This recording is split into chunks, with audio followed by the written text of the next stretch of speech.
Papa, ma femme t'a remis à ta place et tu l'as accepté comme un lâche. Les paroles de mon fils, Josh, ont résonné dans la salle à manger bondé, rompant le silence qui s'était installé après la confrontation la plus humiliante de ma vie. 25 personnes nous observaient, des parents, des amis proches, tous invités pour le premier Thanksgiving que Josh et sa femme Amanda organisaient pour la famille. Amanda se tenait debout à côté de la table principale, les bras croisés, un sourire satisfait sur le visage, me regardant avec mépris. À 23 ans, elle venait de réussir ce que personne n'avait réussi à faire en 60 ans, me réduire au silence devant ma propre famille. « Kevin, avez-vous entendu ce que votre fils a dit ?» demanda-t-elle d'une voix pleine de condescendance. Ou dois-je le répéter plus lentement? Je m'appelle Kevin Hartwell. À 60 ans, je me suis bâti une réputation de patriarche respecté d'une famille qui a toujours valorisé la tradition, le respect mutuel et la dignité. Pendant 4 décennies, j'ai été l'homme vers qui tout le monde se tournait lorsqu'il avait besoin de conseils, de prêts ou simplement d'un mot d'encouragement. Ma maison a toujours été le centre des réunions familiales, mon jardin le lieu où les générations se retrouvaient. Jusqu'à ce qu'Amanda rejoigne notre famille il y a 6 mois. Elle avait commencé subtilement. De petites remarques sur le fait que ma maison était démodée, que mes histoires étaient ennuyeuses, que mes valeurs étaient dépassées pour les temps modernes. Josh, complètement sous le charme de sa nouvelle épouse, prenait toujours son parti, riant lorsqu'elle me corrigeait publiquement ou changeant de sujet lorsque j'essayais de partager mes expériences de vie. Mais aujourd'hui, elle avait franchi une ligne que je n'aurais jamais cru possible. Josh m'a dit que vous aviez dépensé 15 000 $ pour rénover la cuisine sans consulter personne, a-t-elle poursuivi en tournant autour de la table comme un prédateur encerclant sa proie. 15 000 $ qui auraient pu être investis dans l'avenir de votre fils. Dans notre nouvelle maison. Dans notre premier bébé. Le sang m'est monté aux joues. Cette rénovation était un cadeau pour ma défunte épouse, Marie, achevée 3 mois avant qu'elle ne décède d'un cancer. Chaque détail avait été choisi en fonction des conversations que nous avions eues pendant 50 ans de mariage. Amanda le savait. Josh le savait. Tout le monde dans la pièce le savait. Amanda, ce n'est pas, ai-je commencé, mais elle a levé la main, m'interrompant comme si j'étais un enfant insolent. Ce n'est pas quoi? Ce ne sont pas mes affaires? Kevin, je fais partie de cette famille maintenant. Et les familles ne se cachent pas leurs dépenses irresponsables. Elle s'est tournée vers Josh, qui a acquiescé vigoureusement. J'ai raconté à mon Josh comment mon père gère les finances de la famille. Transparence totale. Décision conjointe. Pas ces secrets égoïstes d'une génération qui pense tout savoir mieux que tout le monde. J'ai senti les larmes me monter aux yeux, un mélange de colère et d'humiliation que je n'avais pas éprouvé depuis mon enfance. Marie disait toujours qu'Amanda avait un côté manipulateur, mais Josh était tellement amoureux qu'il refusait de le voir. Maintenant, en voyant mon propre fils me regarder avec déception, je comprenais que j'avais perdu bien plus qu'une dispute familiale. Le silence dans la pièce était assourdissant. Ma sœur Suzanne tripotait nerveusement sa serviette. Mon beau-frère Robert examinait son assiette comme si elle contenait la réponse au mystère de l'univers. Même mon frère Thomas, qui était généralement le premier à détendre l'atmosphère avec ses blagues, restait complètement immobile. Alors, insista Amanda, la voix désormais chargée d'une impatience théâtrale. Tu ne vas pas te défendre? Ou vas-tu enfin admettre que ton égoïsme empêche cette famille d'avancer? C'est à ce moment-là que quelque chose en moi s'est brisé. Ou peut-être s'est-il renforcé. En regardant le visage triomphant d'Amanda et l'expression d'approbation de mon fils, un calme étrange s'est installé. Comme si une voix familière me murmurait à l'oreille, me rappelant des leçons que j'avais temporairement oubliées. Marie me disait toujours, « Kevin, certaines batailles, tu les perds pour gagner la guerre. Et certaines personnes ne montrent leur vrai visage que lorsqu'elles pensent être en train de gagner. » Si vous suivez cette histoire de manipulation familiale, n'oubliez pas de vous abonner à la chaîne pour découvrir comment de petits moments d'humiliation peuvent se transformer en révélations qui changent tout. Car tandis qu'Amanda savourait sa victoire apparente et que Josh était fier d'avoir enfin remis son père à sa place, aucun d'eux ne remarqua ce qui était sur le point de se produire. Thomas s'était lentement levé de sa chaise, les mains tendues vers quelque chose dans la poche intérieure de sa veste. Et lorsqu'il a commencé à parler, sa voix avait un ton que je n'avais pas entendu depuis 20 ans. « Amanda, » a dit Thomas, sa voix tranchant l'air comme une lame acérée, « tu viens de commettre la plus grande erreur de ta vie. » Tout le monde dans la pièce se tourna vers lui. Mon frère Thomas a toujours été le genre d'homme qui attirait l'attention sans avoir à le demander. À 62 ans, 2 ans de plus que moi, il avait une présence qui venait de décennies passées à bâtir des entreprises à partir de rien, ni à démanteler des empires lorsque cela était nécessaire. Amanda rit, un son aigu et dédaigneux qui résonna dans la pièce. Oh, regardez qui a enfin décidé de se manifester. Le grand frère qui tente de sauver le petit Kevin de la famille. Elle se tourna vers Josh, cherchant du soutien. « Chérie, tu m'as raconté comment ton oncle Thomas a toujours gâté ton père, n'est-ce pas ?» Josh acquiesça vigoureusement, clairement grisé par la confiance qu'Amanda lui inspirait. « Oncle Thomas, avec tout le respect que je te dois, papa doit apprendre à accepter le changement. Amanda essaie simplement d'aider notre famille à être plus moderne. Plus. » Il fit un geste vague. « Transparente. » C'est alors que Thomas sortit une enveloppe jaune de la poche intérieure de sa veste et la posa soigneusement sur la table. Le papier était épais, officiel, avec l'entête d'un cabinet d'avocats que je reconnus immédiatement, Hartwell et Associates. Le cabinet que Thomas avait fondé 30 ans auparavant et qui comptait désormais des succursales dans 12 États. « Amanda, » continua Thomas, sa voix conservant ce ton dangereusement calme, « vous semblez avoir une compréhension très intéressante de la transparence financière. Surtout si l'on considère que vous avez passé les 6 derniers mois à enquêter sur les finances de la famille Hartwell sans autorisation. » Le sourire d'Amanda vacilla pendant une fraction de seconde avant de revenir, encore plus éclatant. « Enquêter ? Quel mot dramatique, Thomas. J'essaie simplement de comprendre comment fonctionne cette famille afin de pouvoir mieux y contribuer. »« Contribuer » répéta Thomas, comme s'il savourait le mot. « C'est une façon intéressante de décrire ce que vous avez fait. » Il ouvrit l'enveloppe avec des gestes délibérés, en retirant une pile de documents. Par exemple, votre tentative d'accéder à des informations sur le compte fiduciaire de Marie par l'intermédiaire de Josh. Je sentis mon sang se glacer dans mes veines. Le compte fiduciaire de Marie était sacré, créé des années avant sa mort pour garantir que certaines traditions familiales et certains dons se perpétuent même après notre décès. Josh connaissait son existence, mais n'avait jamais eu accès aux détails financiers spécifiques. « Je n'ai pas, » commença Amanda, mais Thomas leva la main pour la faire taire. « Ou votre visite à la Banque centrale la semaine dernière, où vous vous êtes présenté comme la future mandataire de la famille Hartwell et avez tenté d'obtenir des informations sur les investissements à long terme. » Thomas posa une série de photos sur la table. Les photos des caméras de sécurité sont très utiles de nos jours. Josh était pâle, regardant tour à tour Amanda et les photos comme s'il voyait sa femme pour la première fois. « Amanda, tu m'as dit que tu allais faire des courses. »« Josh, chérie, je peux t'expliquer. » Amanda tenta de lui prendre la main, mais Josh s'écarta instinctivement. Thomas n'avait pas fini. « Mais ma découverte préférée, » continua-t-il en sortant un autre document, a été votre consultation avec un avocat spécialisé dans les divorces il y a 3 semaines. Apparemment, vous vouliez comprendre exactement quels seraient vos droits sur les biens familiaux si votre mariage avec Josh ne fonctionnait pas. Le silence qui suivit fut absolu. On pouvait entendre le tic-tac de l'horloge ancienne de Marie dans la pièce voisine, un son que j'avais toujours trouvé réconfortant, mais qui semblait désormais compter les secondes jusqu'à une explosion inévitable. Amanda était devenue une statue, son expression figée dans un masque de fausse indignation. Mais je pouvais voir quelque chose de nouveau dans ses yeux à présent, une véritable peur. « C'est une atteinte à la vie privée », finit-elle par dire, sa voix ayant perdu toute la confiance qu'elle avait auparavant. « Vous n'avez pas le droit d'enquêter sur ma vie privée. »« Vie privée ?» Thomas rit, d'un rire sans humour. « Amanda, ma chérie, tu as perdu tout droit à la vie privée dès l'instant où tu as décidé d'essayer d'escroquer ma famille. » Il se tourna vers Josh, son ton devenant plus doux. « Josh, ton père ne t'a pas parlé des 15 000 $ de la rénovation de la cuisine parce que ce n'était pas 15 000 $.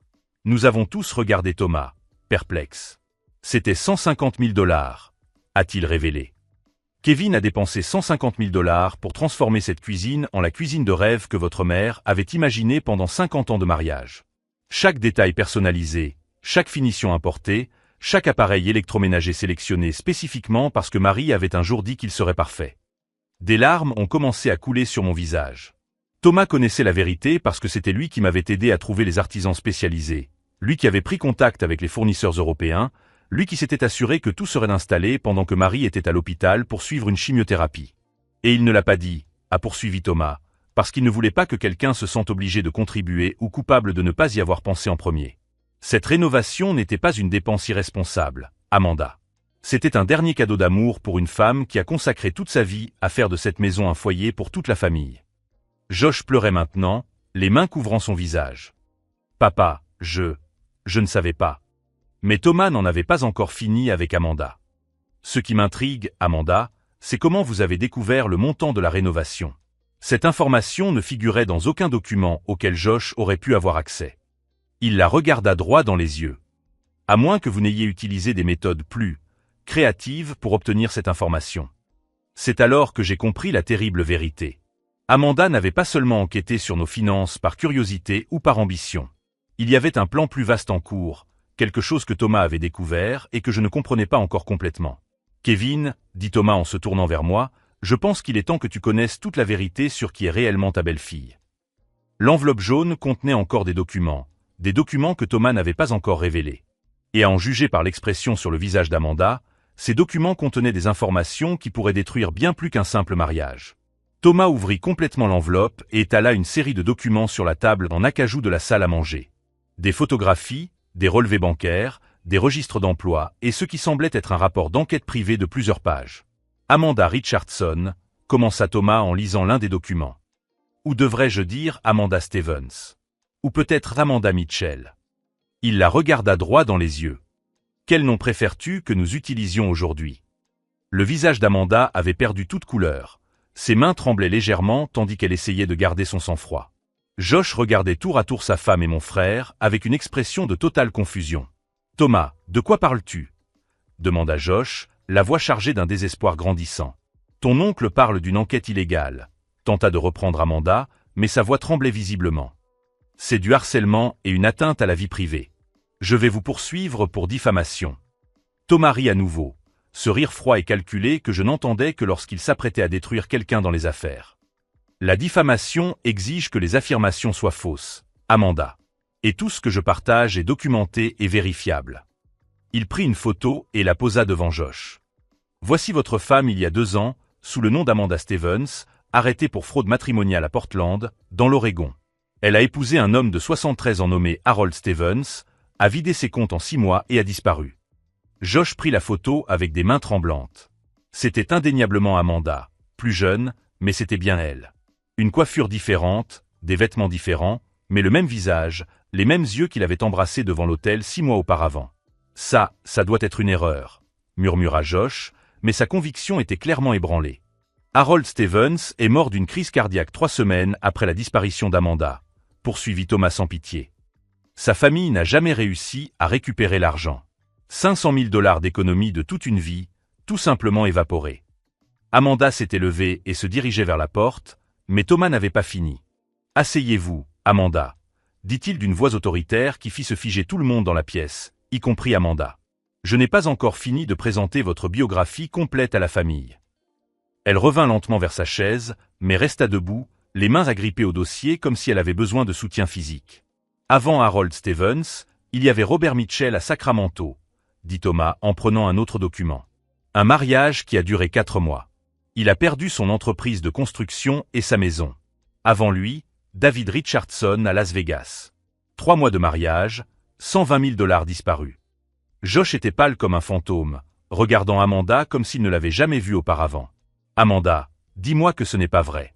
Dis-moi qu'il y a une explication. » C'est alors qu'Amanda commit l'erreur qui révéla complètement sa vraie nature. Au lieu d'essayer d'expliquer, de justifier ou même de mentir de manière convaincante, elle attaqua avec la rage vicieuse de quelqu'un qui s'était retrouvé acculé. « Et alors » cria-t-elle, toute la façade de la douce épouse s'évaporant instantanément. « Et alors, si j'ai épousé quelques hommes pathétiques et stupides qui étaient prêts à gaspiller leur argent avec moi? C'étaient des idiots qui méritaient d'être trompés. » Le silence qui suivit fut dévastateur. Josh avait reculé physiquement, comme si elle l'avait giflé. « Je travaille dur pour obtenir ce que je veux », a poursuivi Amanda, perdant clairement tout contrôle. « Contrairement à vous, les privilégiés qui avaient tout hérité et qui n'avaient jamais dû vous battre pour quoi que ce soit dans la vie. » Josh était une proie facile avec son petit pécule familial et sa naïveté pathétique. C'est à ce moment-là que j'ai vu mon fils s'effondrer. Des larmes ont commencé à couler sur son visage, tandis qu'il regardait la femme qu'il avait promis d'aimer pour toujours. « Tu ne m'as jamais aimé » a-t-il réussi à demander, sa voix n'étant plus qu'un murmure.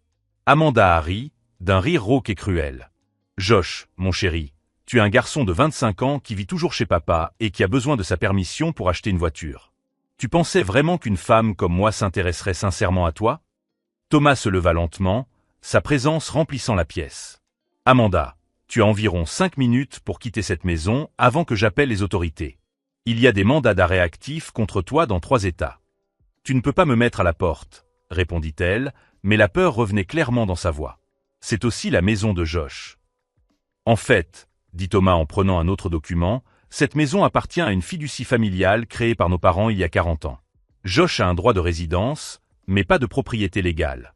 Et en tant qu'administrateur de la fiducie, j'ai le pouvoir d'expulser toute personne qui représente une menace pour les bénéficiaires. Josh me regardait maintenant, les yeux remplis de honte et de regret. Papa, je suis désolé. Je ne savais pas. J'aurais dû écouter maman et toi. Pour la première fois depuis le début de cette humiliation, je ressentis autre chose que de la douleur. Un mélange de soulagement et de protection paternelle qui avait été endormi pendant des mois de manque de respect et de manipulation. Josh, dis-je doucement, tu as été victime d'une prédatrice professionnelle. Ce n'est pas ta faute. Amanda avait commencé à se diriger vers l'escalier, avec l'intention manifeste d'aller chercher ses affaires dans sa chambre, mais Thomas l'avait interceptée. Tes affaires ont déjà été emballées, dit-il calmement. Elles sont dans le coffre de ma voiture. Tu vas sortir par la porte d'entrée, maintenant, et tu ne reviendras jamais. C'est à ce moment-là que j'ai compris que Thomas avait planifié toute cette révélation. Ce n'était pas un hasard s'il avait ses documents dans sa poche pendant le dîner de Thanksgiving. Il avait enquêté sur Amanda, découvert sa véritable identité et choisi le moment idéal pour la dénoncer devant toute la famille. Comment l'as-tu découvert ? Ai-je demandé à Thomas tandis qu'Amanda montait rapidement les escaliers, probablement pour vérifier que ses affaires avaient bien été emportées. Marie me l'a demandé, répondit simplement Thomas. 2 semaines avant sa mort, elle m'a appelé et m'a dit qu'il y avait quelque chose qui clochait avec Amanda. Qu'elle posait trop de questions sur l'argent et les biens immobiliers. Marie m'a fait promettre que je te protégerais, toi et Josh. De nouvelles larmes me brûlaient les yeux. Même dans ces derniers jours, Marie avait continué à protéger notre famille. Elle avait vu clair dans le jeu d'Amanda, alors que nous étions tous aveuglés par le bonheur apparent de Josh. Amanda descendit les escaliers 5 minutes plus tard, avec pour seul bagage un petit sac à main. Son visage était rouge de colère, mais elle avait retrouvé une partie de son sang-froid. « Ce n'est pas fini, » dit-elle en me regardant droit dans les yeux. « Je reviendrai. Et quand je reviendrai, vous regretterez de vous être mesquiné avec moi. » Thomas s'interposa entre elle et le reste de la famille. « Amanda, tu pars maintenant et tu ne reviendras jamais. Si nous essayons de te revoir près de cette propriété ou près d'un membre de cette famille, les autorités seront immédiatement prévenues. » Elle sortit par la porte d'entrée, la claquant assez fort pour faire trembler les fenêtres. Le silence qui suivit était différent du précédent. Il n'était plus tendu ou inconfortable, mais réfléchi. Comme si toute la famille était en train de digérer collectivement ce qui venait de se passer. Josh s'est approché de moi, les larmes coulant maintenant librement sur ses joues. « Papa, peux-tu me pardonner ? Je t'ai dit des choses horribles. Je l'ai laissé t'humilier dans ta propre maison. » J'ai serré mon fils dans mes bras pour la première fois depuis des mois, le sentant trembler contre ma poitrine. « Josh, il n'y a rien à pardonner. Tu as été manipulé par une experte. L'important, c'est que tu puisses maintenant voir la vérité. » Mais alors que je réconfortais mon fils et que je sentais notre famille commencer lentement à guérir, une partie de moi ne pouvait oublier les derniers mots d'Amanda. Ce n'est pas fini. Il y avait une sinistre promesse dans ces mots qui me faisait penser que notre épreuve avec elle était loin d'être terminée. Et j'avais raison. Car 3 jours plus tard, Josh a reçu un appel qui allait tout changer à nouveau. L'appel est arrivé un mercredi, 3 jours après le départ d'Amanda de notre maison. Josh était dans la cuisine avec moi, essayant de reconstruire notre relation en discutant des recettes de sa mère, lorsque son téléphone a sonné. « C'est elle », a dit Josh en regardant l'écran avec un mélange de peur et de dégoût. « Amanda. »« Réponds », a dit Thomas en apparaissant à la porte de la cuisine. Il avait passé les 3 derniers jours avec nous, aidant Josh à surmonter la trahison et m'aidant à comprendre l'étendue des recherches qu'il avait effectuées sur Amanda. Mais mets le haut-parleur. Josh hésita un instant avant d'accepter l'appel. « Josh, mon chéri, » dit Amanda d'une voix douce comme du miel, comme si de rien n'était. « J'espère que tu as eu le temps de réfléchir à ce qui s'est passé. À la façon dont ta famille m'a traité. »« Amanda, » commença Josh, la voix tremblante, « tu m'as menti sur tout. »« Tu. »« J'ai quoi, Josh ?» l'interrompit-elle, sa voix se durcissant. « Je t'ai épousé, j'ai vécu dans ta maison, j'ai essayé de m'intégrer à une famille qui m'a rejeté dès le premier jour. Ton oncle a présenté des informations qui étaient clairement falsifiées, probablement contrefaits. » Thomas fit signe à Josh de continuer à parler, tandis qu'il commençait discrètement à enregistrer la conversation sur son propre téléphone. « Les photos, Amanda, » dit Josh, reprenant courage. « C'était toi sur les photos. Tu ne peux pas le nier. » Amanda rit, d'un rire calculé et manipulateur. « Josh, il y a des gens qui ressemblent à d'autres. Il existe des logiciels qui permettent de modifier les photos. Votre oncle est un avocat riche qui a des relations. Vous pensez vraiment qu'il lui serait difficile de fabriquer des preuves contre quelqu'un qu'il n'aimait pas dès le départ? Je voyais Josh vaciller, la confusion revenant sur son visage. Amanda était douée dans ce qu'elle faisait, très douée. Elle semait le doute même après avoir été complètement démasquée. Mais Amanda, tenta à nouveau Josh, tu as dit des choses terribles dans la maison. Tu as admis. Que ai-je dit? Que j'étais attaqué par ta famille et que j'ai réagi de manière défensive. Josh, quand quelqu'un t'accuse faussement de crimes terribles, quand on t'humilie publiquement, quand on t'expulse de ta propre maison, tu ne réagis pas?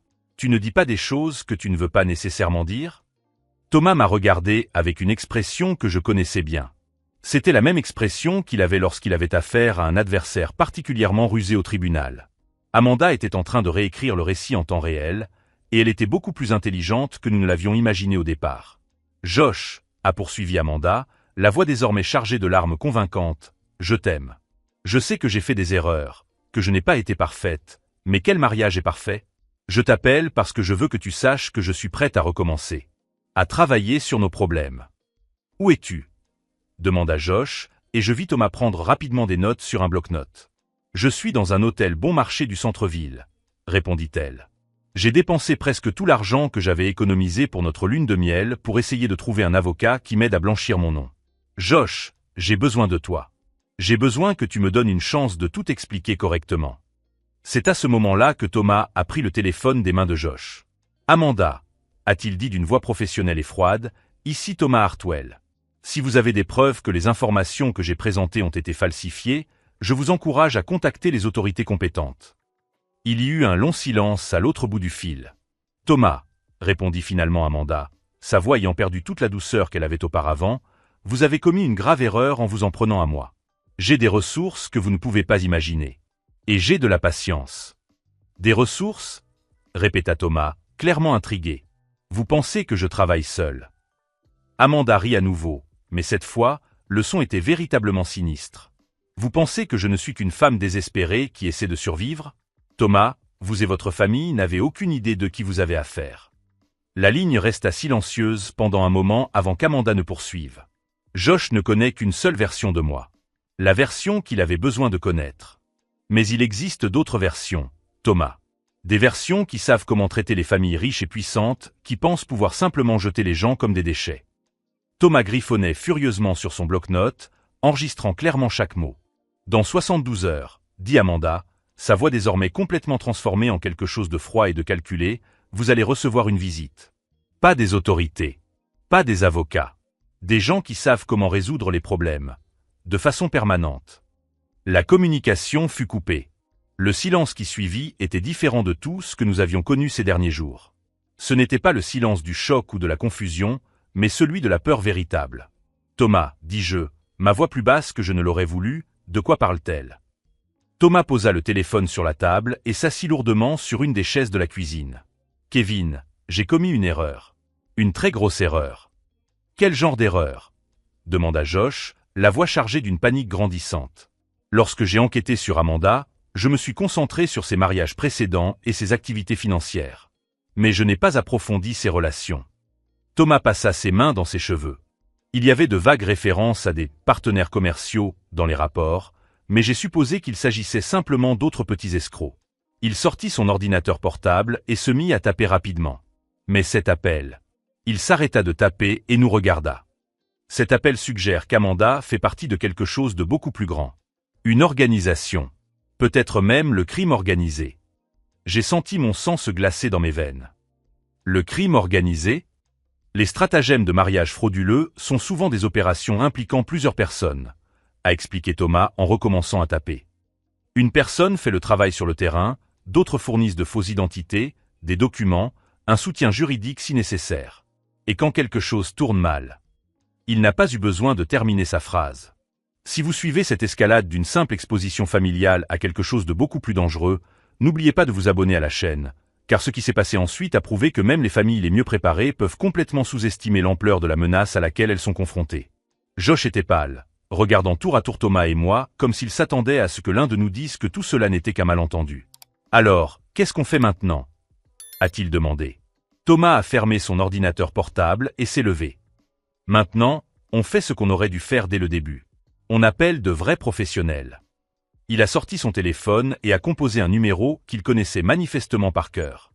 Marcus, c'est Thomas Hartwell. J'ai besoin de vos services. Non, ce n'est pas une affaire juridique. C'est l'autre type de problème.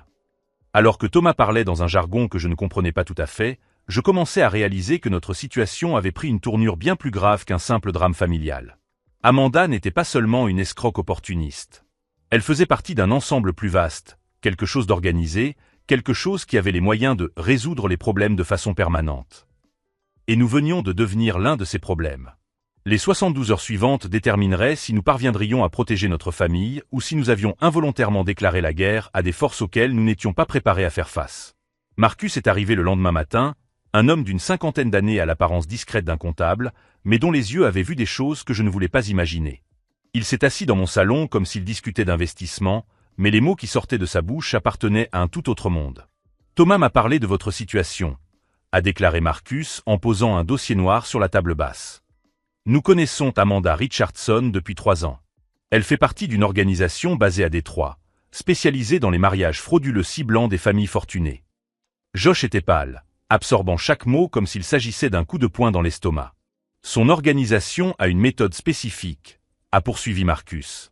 « Tout d'abord, ils identifient leurs cibles grâce aux réseaux sociaux, aux registres publics et aux événements sociaux. Ensuite, Amanda ou l'une des autres opératrices approche la cible, toujours sous une identité complètement fabriquée. Il ouvrit le dossier, révélant des photos d'Amanda sous différentes apparences et différents noms. Cheveux courts et blonds comme Sarah Mitchell, brunes aux cheveux longs comme Jennifer Parker, rousses comme Ashley Thompson. Chaque identité a un historique complet, a expliqué Marcus. Un faux parcours professionnel, des références inventées, et même une famille qui confirme leurs histoires si nécessaire. Thomas prenait frénétiquement des notes. Et quand quelque chose tourne mal, c'est là que le bâtiment blesse, a répondu Marcus, son expression devenant plus sérieuse. L'organisation dispose d'un service de résolution des conflits.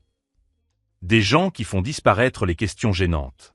Pas nécessairement la mort, mais la relocalisation forcée. Des accidents opportuns. Des problèmes juridiques qui surgissent de nulle part. J'ai senti mon estomac se nouer. Vous voulez dire que nous sommes en danger? Nous étions, a corrigé Marcus. Il y a 2 heures encore. Nous l'avons tous regardé, perplexe. Marcus a souri pour la première fois depuis son arrivée. Vous n'êtes pas les premières victimes de cette organisation, et Amanda n'est pas aussi intelligente qu'elle le pense. Thomas m'a donné suffisamment d'informations pour relier Amanda à au moins 7 autres cas similaires au cours des 2 dernières années.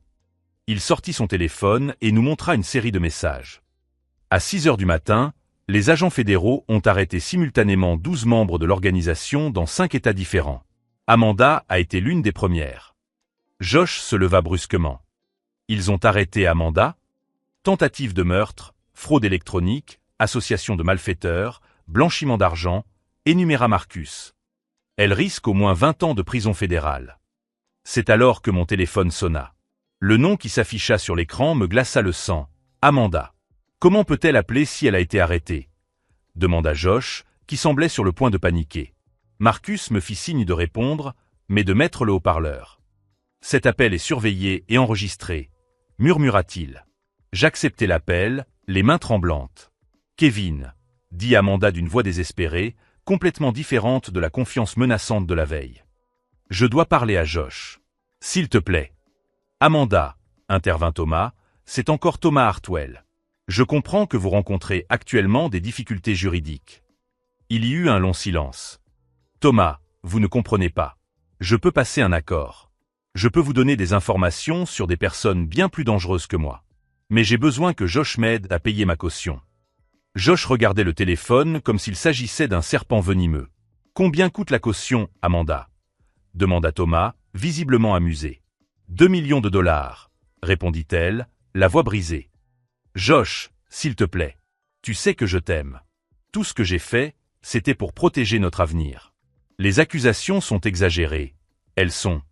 Amanda, dit finalement Josh d'une voix étonnamment ferme. Tu as menti sur tout. Sur qui tu es, sur ton amour pour moi, sur ton désir d'avoir une famille. Tu es une criminelle professionnelle. Josh, non. Cria Amanda. Tu ne comprends pas. Si je n'obtiens pas la caution, ils vont me tuer en prison. Ces gens-là ne plaisantent pas. Marcus fit signe à Thomas, qui acquiesça. Amanda, dit Thomas, je suis curieux de savoir une chose. Tu as mentionné hier que nous aurions une visite dans 72 heures. De qui exactement? Silence absolu à l'autre bout du fil. Amanda? Insista Thomas. Ils ne viendront plus, admit-elle finalement. Ils ont tous été arrêtés. Le FBI était au courant de tout. Quelqu'un les a dénoncés. C'est alors que Marcus révéla la partie la plus impressionnante de tout le plan. Amanda, dit-il en s'identifiant pour la première fois, ici l'agent spécial Marcus Shen, du FBI. Je suis chez la famille Hartwell depuis 3 heures, en train d'enregistrer cette conversation. Le silence qui suivit fut assourdissant. Thomas, poursuivit Marcus en se tournant vers mon frère, m'a appelé parce qu'il a reconnu votre description de la menace d'Amanda. Notre service enquête sur cette organisation depuis 2 ans. L'appel d'hier, dans lequel Amanda a mentionné « résoudre les problèmes de façon permanente », nous a donné un motif valable pour accélérer les arrestations. Josh s'effondra lourdement sur sa chaise. Alors, tout cela n'était qu'un piège? Pas exactement, expliqua Marcus. Amanda faisait réellement partie d'une organisation criminelle. Les menaces étaient réelles. Mais lorsque Thomas m'a contacté, nous avons réalisé que nous avions une occasion unique de démanteler tout le réseau. Thomas souriait maintenant, un sourire que je n'avais pas vu depuis l'époque où nous étions des enfants espiègles faisant des bêtises ensemble. Kevin, dit-il, tu te souviens quand nous étions petits et que je disais toujours que je voulais être policier quand je serais grand? J'acquiesçais, ne comprenant pas où il voulait en venir. Eh bien, je ne suis jamais devenu policier. Mais je me suis spécialisé en droit pénal fédéral. Et depuis 5 ans, je travaille comme consultant pour le FBI sur des affaires de fraude financière sophistiquées. Mon esprit avait du mal à assimiler cette révélation. Tu travailles pour le FBI? Consultant indépendant, corrigea Thomas. Quand Amanda a proféré ses menaces hier, je n'ai pas appelé un ami douteux. J'ai appelé mon contact au bureau. Marcus et moi avons travaillé ensemble sur au moins 10 affaires similaires. Je regardai Marcus, qui confirma d'un signe de tête. Le plus impressionnant, ajouta Marcus, c'est qu'Amanda croyait vraiment avoir réussi à vous intimider. Elle a appelé ses supérieurs dans l'organisation hier soir, se vantant d'avoir neutralisé la menace des Hartwell. Cet appel nous a permis d'obtenir les numéros de téléphone et la localisation de tous les membres restants. Au téléphone, j'entendais encore Amanda pleurer. « S'il te plaît, suppliait-elle. Josh, tu ne peux pas simplement m'abandonner ici. Je suis ta femme. » Josh m'a pris le téléphone des mains. « Amanda, tu n'as jamais été ma femme. Tu étais une actrice engagée pour voler ma famille. Et maintenant, tu vas payer pour chaque mensonge, chaque manipulation, chaque moment où tu as humilié mon père dans sa propre maison. » Josh, non. « Au revoir, Amanda, dit Josh, et il raccrocha. Marcus ferma son dossier et se leva. Vous serez probablement appelé à témoigner pendant le procès, mais à partir de maintenant, vous êtes en sécurité. Amanda et ses complices seront emprisonnés pour longtemps. Alors que Marcus s'apprêtait à partir, Josh s'approcha de moi. Papa, dit-il, les larmes aux yeux, tu me pardonnes pour tout ce que j'ai dit? Pour l'avoir laissé t'humilier? Pour avoir douté de toi? J'ai serré mon fils dans mes bras, avec le sentiment que nous nous reconnections après des années de distance. Josh, tu as été victime d'une opération criminelle sophistiquée. Des personnes entraînées à manipuler exactement comme Amanda l'a fait. Thomas posa sa main sur mon épaule. Kevin, il y a une chose que je ne vous ai pas encore dite. Je l'ai regardé, me préparant à une nouvelle révélation. L'enquête sur Amanda a révélé quelque chose d'intéressant au sujet des 15 000 $ dont elle a parlé, a déclaré Thomas. Elle était au courant de la rénovation de la cuisine parce qu'elle avait piraté vos comptes bancaires plusieurs mois avant de rencontrer Josh. Toute leur relation avait été planifiée dès le début, sur la base d'informations financières volées. La colère que j'ai ressentie à ce moment-là était différente de tout ce que j'avais connu auparavant. Il ne s'agissait pas seulement d'avoir été trompé, mais d'une violation totale de la mémoire de Marie. Il y a plus, a poursuivi Thomas. Amanda ne prévoyait pas seulement de voler de l'argent. Elle recueillait des informations en vue d'une éventuelle accusation d'incapacité mentale contre toi, Josh, en tant qu'unique héritier, puis d'un accident opportun qui éliminerait Josh également. Josh pâlit. Elle allait me tuer. Marcus acquiesça. Le plan était détaillé. Amanda n'était pas seulement une escroque, Josh. C'était une meurtrière. C'est à ce moment-là que j'ai pleinement compris à quel point nous avions failli tout perdre. Pas seulement de l'argent ou des biens, mais nos propres vies. Thomas, dis-je, la voix chargée d'émotion, Comment puis-je te remercier d'avoir sauvé notre famille? Kevin, répondit-il en nous serrant tous les deux dans ses bras, la famille, c'est la famille. Et personne ne touche à la famille Hartwell. Mais alors que nous célébrions notre victoire et notre sécurité, aucun d'entre nous n'imaginait qu'Amanda avait encore une dernière carte à jouer. Une révélation qui allait complètement changer notre compréhension de la situation. 3 semaines après le procès, Josh et moi étions dans la cuisine qu'Amanda avait tenté d'utiliser comme arme contre ma mémoire de mari. Il apprenait à faire le gâteau au chocolat de sa mère, en suivant la recette manuscrite que nous avions trouvée dans un tiroir oublié. « Papa, » dit Josh en remuant délicatement la pâte, « l'avocat a appelé aujourd'hui. Amanda a été condamnée à 25 ans sans possibilité de libération conditionnelle. » J'acquiesçai, ressentant un mélange de soulagement et de tristesse. Et les autres? 17 personnes au total. Toute l'organisation a été démantelée. Josh cessa de remuer et me regarda. Marcus a dit qu'ils opéraient depuis plus d'une décennie. Des centaines de victimes. Thomas entra dans la cuisine à ce moment-là, portant un dossier que je reconnus comme étant celui d'Amanda. « Il y a quelque chose que vous devez savoir, » dit-il en posant le dossier sur le comptoir. « Amanda a fait des aveux complets hier. Elle a parlé de toi, Kevin. » J'ai senti mon estomac se nouer. Qu'a-t-elle dit? Elle a dit que, de toutes les familles qu'ils ont ciblées, la nôtre était la seule qui l'avait amenée à remettre en question ses actes. Thomas a ouvert le dossier et m'a montré des pages manuscrites. Elle a écrit que Marie avait été sincèrement gentille avec elle, que tu l'avais traitée comme ta fille dès le premier jour. Josh lisait par-dessus mon épaule. Elle a également écrit qu'elle regrettait d'avoir menti au sujet de son amour pour notre famille. C'était étrange de ressentir de la compassion pour quelqu'un qui avait tenté de détruire nos vies, mais elle était là, surgissant au moment le plus inattendu. Qu'a-t-elle dit d'autre? Ai-je demandé. Thomas a feuilleté quelques pages. Que Josh était le premier homme qu'elle avait rencontré qui l'aimait vraiment, sans arrière-pensée. Que cela l'avait effrayée parce qu'elle ne savait pas comment gérer un amour sincère. Josh pleurait maintenant, des larmes tombant sur le gâteau. Cela rend tout encore plus triste, n'est-ce pas? Oui, ai-je admis. En effet. Nous avons passé les mois suivants à reconstruire notre relation familiale. Josh est revenu vivre chez nous temporairement, non par dépendance, mais par choix. Il voulait passer du temps avec nous pendant qu'il digérait tout ce qui s'était passé. Thomas nous rendait visite plus souvent, et nous avons découvert que notre frère était plus intéressant que nous ne l'avions imaginé. Ses histoires sur son travail au FBI étaient fascinantes, mais rien de comparable aux souvenirs de notre enfance que nous avons commencé à nous remémorer. 6 mois plus tard, Josh a rencontré Sarah, une enseignante du primaire qui travaille avec des enfants handicapés. Elle est gentille, honnête et transparente sur sa vie, contrairement à Amanda. Plus important encore, elle nous traite comme une vraie famille, et non comme des cibles. Mais le plus grand changement s'est produit chez moi. J'ai réalisé que j'avais passé des années après la mort de Marie à simplement exister, sans vraiment vivre. Amanda, dans sa tentative de me détruire, m'a ironiquement montré que j'avais encore beaucoup pour quoi me battre. J'ai commencé à voyager, ce que Marie et moi avions toujours prévu de faire à la retraite. J'ai visité tous les endroits qu'elle avait marqués dans notre vieil atlas.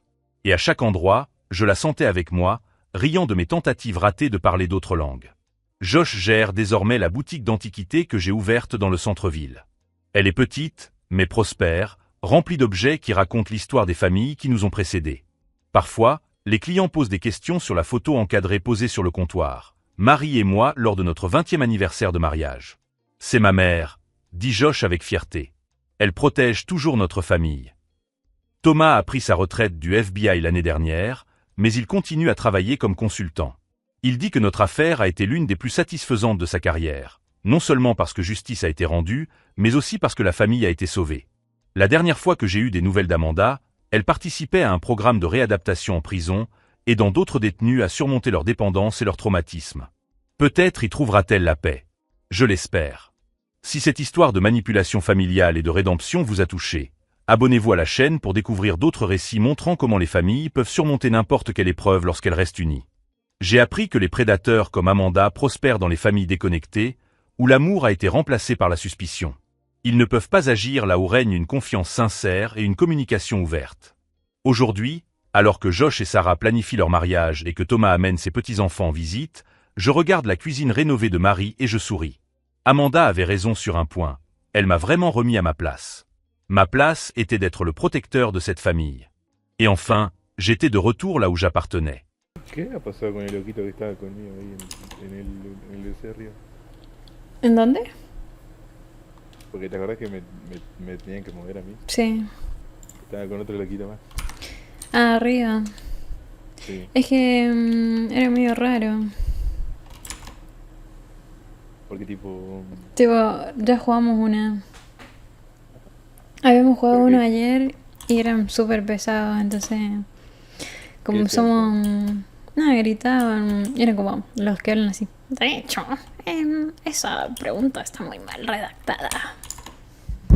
Así me ven los hoster. Me volví amarilla de repente. Junto a mi carnal. Ay, Tururú, nu, nu, nu, nu.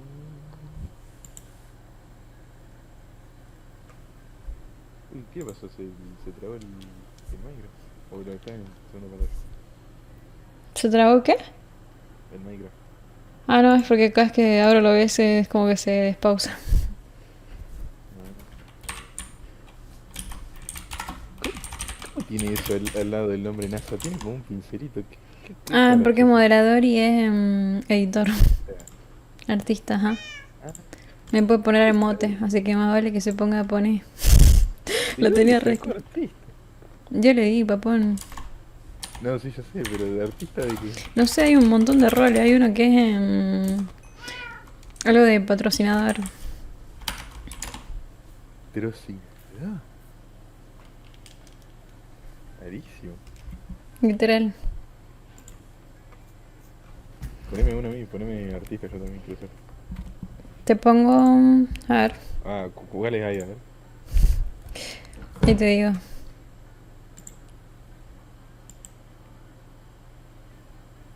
Siento que tengo un pelo en la lengua. Un pelo en medio. Ujú.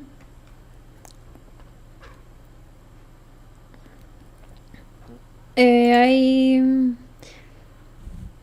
editor, artista, eh, moderador principal y director comercial. Y poneme ahí editor comercial, a ver cómo. A ver, Nada que ver. ¿Cómo? A ver. para. Ah, director comercial. ¿Cómo? ¿Y cómo sería eso? Dr-Demox dice es editor igual el que pone motes, no sé si este artista me deja.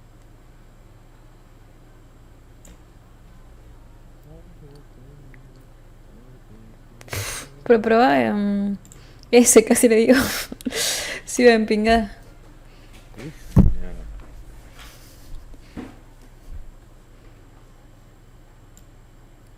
Pero. Pero no me pusiste nada. Pará, pará. Bueno, poneme algo. Baby, it's alright. ¿Qué pasa si te saca plata? Ups, ups. ¿Cómo que plata? Uy, uy. Tenés el editor, NASA, la concha de tu madre. Exigida, cerrar el ojete, NASA. Exceso. ¿Cómo exceso? Sale un grano en la frente, boludo. Baby, it's alright. La canción. Ah, qué sé yo. No, espera, te muevo para el canal de arriba. Programación. ¿Para qué? Ahí estamos en programación. ¿Por qué? Estamos estudiando programación.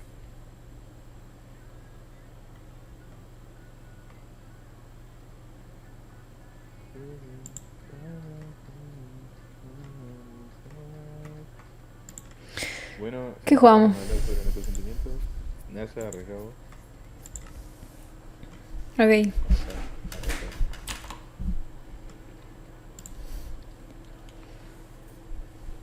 No tengo sentimientos. Pero diste temprano, porque tenés que jugar con los niños. Ah, eso tiene que decir también. Sí, que había aprendido temprano. Sí, prendí temprano nomás porque tenés que jugar con ellos. Claro. Y se duermen tempranito.